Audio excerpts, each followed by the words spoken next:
Vamos a saludar a Jorge Torres Marini, que es periodista peruano, está con nosotros aquí en la Argentina, en nuestros estudios. Gracias por haber venido, muy amable. ¿Qué tal, Franco? ¿Cómo estás? Buenas tardes. Buenas tardes. Bueno, recién escuchamos al ex procurador. Él tiene la mirada de que la justicia en Perú tiene cierta independencia. ¿Cuál es tu mirada? Bueno, la verdad que está sorprendiendo bastante la justicia en nuestro país, ¿no? Imagínate que acaban de dictarle no solamente la preventiva a Pedro Pablo Kuczynski, que hace poquito era el presidente del Perú, en diciembre, y que era el jefe del actual presidente Vizcarra.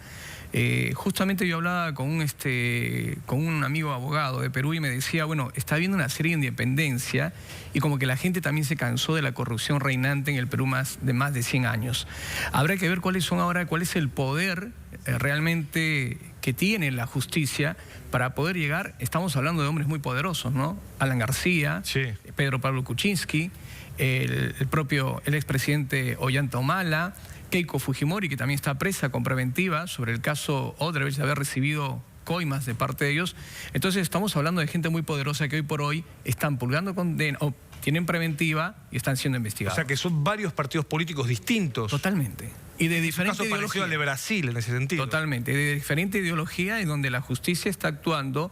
Algunos observadores, a una gente de la prensa también habla de una serie de cierta persecución a determinados líderes políticos, ¿no? El caso de los mismos dirigentes apristas que hoy por hoy, tras la muerte del presidente Alan García, dicen esto y manifiestan de lo que está pasando con la justicia hoy por hoy en el Perú. Pero bueno, ahora, no habíamos visto una situación como la de Alan García, ¿no? Antes, o sea, la causa Odebrecht tiene, y esto hay que decirlo, varios muertos sospechosos en la región, ¿no? Digamos, Alan García se suicidó, pero hay otros personajes que o murieron o los suicidaron, ¿no? Que se están investigando. Ahora, digamos, ¿se va a investigar el suicidio de Alan García o no queda duda que él lo hace por una sensación de que lo están persiguiendo? Bueno, yo creo que ha dejado una carta. Tú bien, sí. Recién al presentar la nota hablabas acerca de que dio a conocer la carta a la hija en el velorio del presidente García, del expresidente Alan García, y eso da muestra de lo que realmente él estaba plasmando ahí, ¿no? Él tenía un ego muy particular, ¿no? Un ego muy importante de decir, bueno, señores, le dejo este cadáver a mis adversarios políticos, ¿no? Y eso es lo que ha hecho Alan García. Se ve que ha tenido toda esa madrugada, ha pensado muy bien Alan García qué es lo que iba a hacer, Alan García, porque sabía que lo venían a buscar, ¿no? Sabía que lo venían a buscar y ha tenido el tiempo necesario para poder pensar bien. Pero ¿por qué tomar una decisión como esta, ¿no? Que es ya no tiene posibilidad de lucha, o sea, se mató. Y quiero reiterar este dato. Mira, además de Alan García, un juez brasileño, el helicóptero cayó sospechosamente en enero del 2019, en enero de este año. Teori Zavascki, un juez que estaba investigando justamente Odebrecht en Brasil. El exsecretario de Transparencia de Colombia, testigo en una causa Odebrecht, se citó en Bogotá. Jorge Pisano el año pasado murió de un infarto cuando le avisaron que estaba implicado en esta causa, era concesionario de una ruta, y su hijo, que fue al velatorio, tomó agua de una botella que estaba en el escritorio de su padre y también murió envenenado de cianuro, entre otras muertes. Por eso digo, ¿alguien sospecha hoy en Perú, digamos? Bueno, ha empezado, vi lo que te estás diciendo, Franco, y esto también ilustra un poco al público televidente.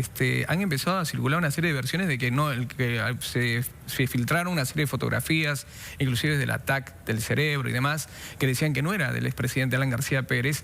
Pero bueno, vamos a ir como el caso de que pasó de Yabran acá en la República Argentina, sí, ¿no? Sí. Que estaba vivo, que estaba en una isla, que le está pasando muy bien. Yo creo que esto es la justicia está ahí, ha estado la ministra ahí en el hospital.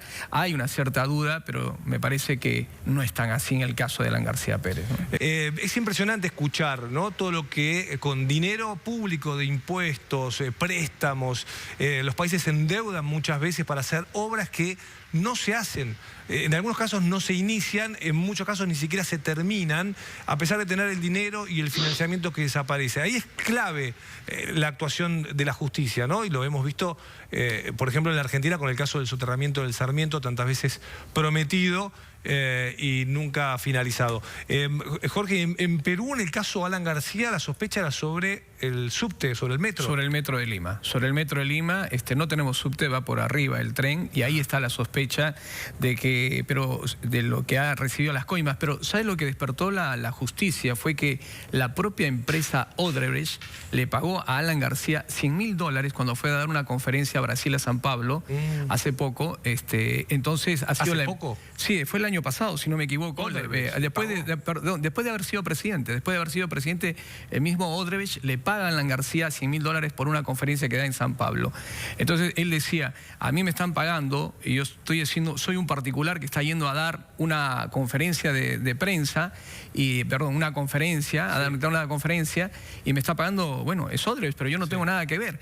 Pero ni Bill Clinton igual le cobraba, o ni Obama cobra $100.000 una conferencia.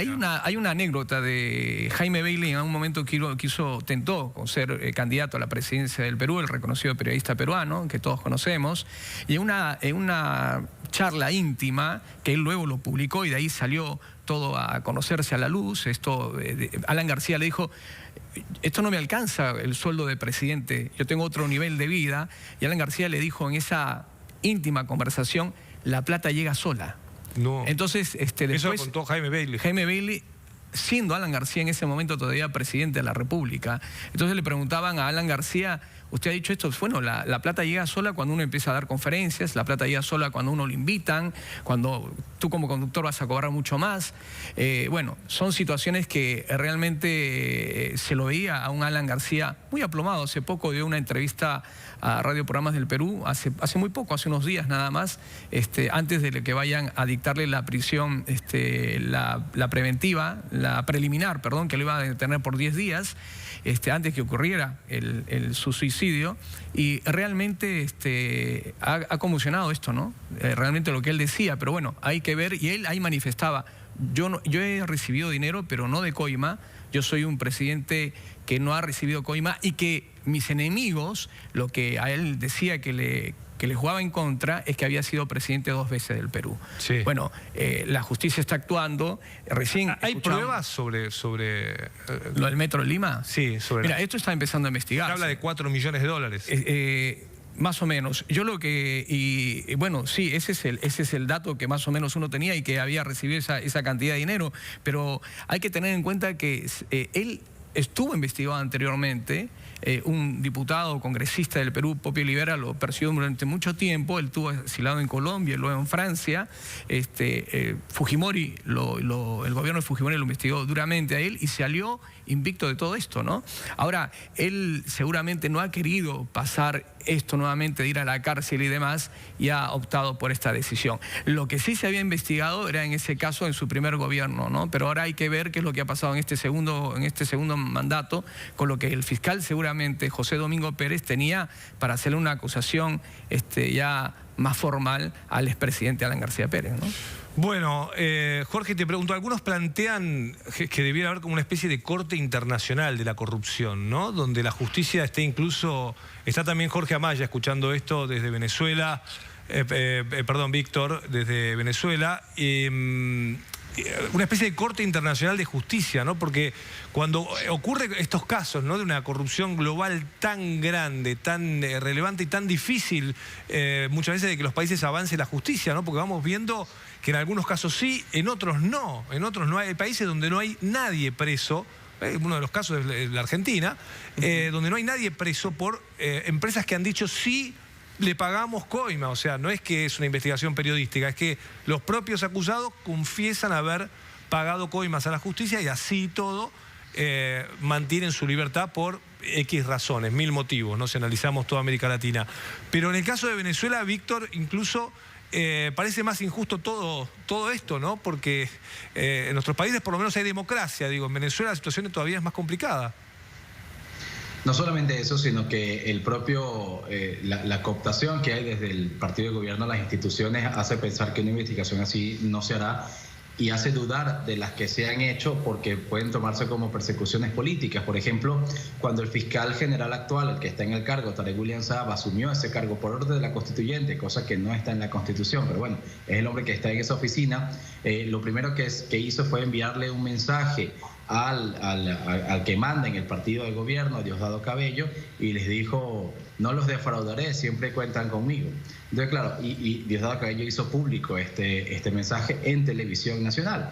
Entonces, cuando tú tienes un funcionario que está encargado justamente de investigar este tipo de cosas, o por lo menos de ordenar las investigaciones, que plantea ese tipo de posturas personales, pues ya te habla de cómo se van a hacer las cosas, ¿no? Incluso la investigación de Odebrecht que inició la justicia venezolana, el Ministerio Público venezolano, la Fiscalía, que comenzó en 2017, y luego de que se conocieran las primeras denuncias de coimas, condujo a que allanaran la oficina de la empresa en Caracas y se nombraron 2 fiscales. Esos 2 fiscales eran en la gestión de Luis Ortega Díaz. Cuando el chavismo expulsa a Luis Ortega Díaz de sus filas, pero también del organismo que encabezaba, y Tarek William Saab toma posesión, a los 2 fiscales que estaban a cargo se les acusó de formar parte de una red de extorsión y se les ordenó captura. Uno de ellos emigró a Bogotá y otro fue encarcelado en Caracas. Y más nunca se informó si se nombraron nuevos fiscales, si la investigación iba a continuar, quién estaba indiciado por esto o no. Y estamos hablando de acusaciones muy graves, porque hay algunas que señalan directamente a Nicolás Maduro, directamente a quien ejerce en este momento la jefatura del Estado. Ahora, fíjate que Venezuela además nos muestra, Víctor, que qué más se puede hacer, ¿no? Porque, digo, la comunidad internacional ha insistido en la salida de Maduro y Maduro lo ha rechazado. La gente ha salido permanentemente a las calles a reclamar un cambio de gobierno, y así todo Maduro y su gente sigue en el poder. Es decir, ¿qué le queda, no? ¿Qué más se puede hacer en Venezuela para cambiar la situación? No lo sé. Quizás habría que buscar mejores maneras de convencer no tanto a Maduro, sino a quienes están en el entorno de Maduro, de cuál sería el beneficio más directo de si finalmente Maduro es desplazado del poder. Porque Maduro no es solamente un hombre, ¿no? Es decir, estamos hablando de todo presidente, evidentemente va más allá de sí mismo, y representa a un entorno, ¿no? A una cantidad de personas, a una alianza gobernante. Si esa alianza gobernante se logra quebrar, pues veremos el final de Maduro. Si no, seguiremos teniendo a Maduro. ¿Y qué hace falta para llegar a ese quiebre de la alianza gobernante? Todavía no lo sé. Lo que se ha hecho hasta ahora no ha sido suficiente. Gracias, Víctor Amaya, por estos minutos. Muy amable. A ustedes. Hasta luego, un gusto. Después vamos a volver a Venezuela, pero estamos con Jorge para hablar también de Perú. Digo, como en la Argentina o en Brasil, digo, la gente ha salido a la calle, le reclama a los políticos, le reclama a la justicia, ¿no? Pero llega un punto que si uno quiere evitar la violencia, en el caso de Venezuela, ha sido todo con violencia, pero ¿qué más se puede hacer como ciudadano, ¿no? para cambiar esto? Bueno, yo creo que en Perú, al contrario de lo que está pasando en Venezuela, lo que estamos viendo, y aparte de dar un dato interesante, yo tengo que Maduro ha recibido 35 millones de dólares. En primer momento se decía que era 50 millones, vale dar este dato, pero parece que ha recibido 35 millones de dólares. Mira, la sensación que hay en Perú en un primer momento era, bueno, están siendo investigados gente muy poderosa. Recién lo hablábamos y de diferentes tendencias políticas, ¿no? Y recién dábamos el caso, le acaban de dictar el día de ayer la preventiva a Pedro Pablo Kuczynski, es decir, que va a estar 36 meses preso. Le habían dictado la preliminar de 10 días y estaba con problemas cardiorrespiratorios, fue a una clínica, y ahora el fiscal ha dicho y han manifestado a la justicia: no señor, usted está bien, usted va a tener que ir a la cárcel y estar ahí mientras lo vamos a investigar, ¿no? 36 meses que va a estar adentro, 18 meses ya lleva Keiko Fujimori, que fue candidata y también está siendo investigada por la justicia peruana. El expresidente Ollanta Humala y su señora Nadine Heredia estuvieron presos también por una preventiva y presentaron un habeas corpus, y el Tribunal Constitucional le dio lugar, pero no han dejado de ser investigados. El expresidente Toledo dice que ha recibido 20 millones de dólares y está en los Estados Unidos, y la justicia peruana está empezando a hacer todos los trámites para poder detenerlo y traerlo al Perú. Ahora, fíjate. No quiero ser escéptico, ojalá que en Perú se encamine justamente a que la justicia realmente sea un poder independiente que pueda investigar. Pero en Argentina tuvimos una situación también de que todos tuvimos la sensación de que los jueces federales empezaban a investigar al poder, y después, con el paso de los años, a los 2, 3 años, eso empezó a diluirse, ¿no? Y hay una sensación hoy, nuestra expresidenta está en Cuba, ¿no? Tiene 5 pedidos de prisión preventiva, está en Cuba.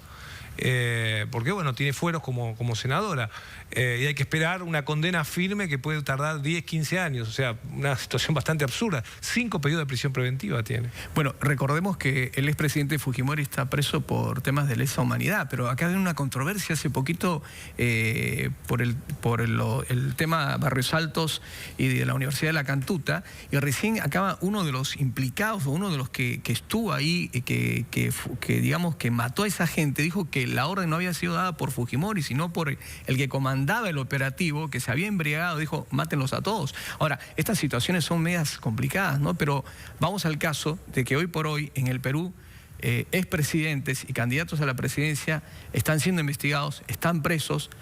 Alan García se ha suicidado. Hay que ver qué es lo que va a pasar en el Perú con todo este tema coyuntural, que esperemos, como tú estás bien diciendo y como la gente debe estar pensando. Y a veces es difícil también creerlo. La justicia me parece que nunca llega a ser tan independiente, objetiva, si no va con los vaivenes de los poderes políticos, ¿no? Gracias, Jorge, por haber venido a nuestro programa. A ustedes, gracias, muchas muy gracias. amable. Tenemos que hacer una pausa nosotros, muy breve. Hay mucho para contar de lo que está pasando en Venezuela con la Operación Libertad. Enseguida, Antena Internacional, La Última Esperanza.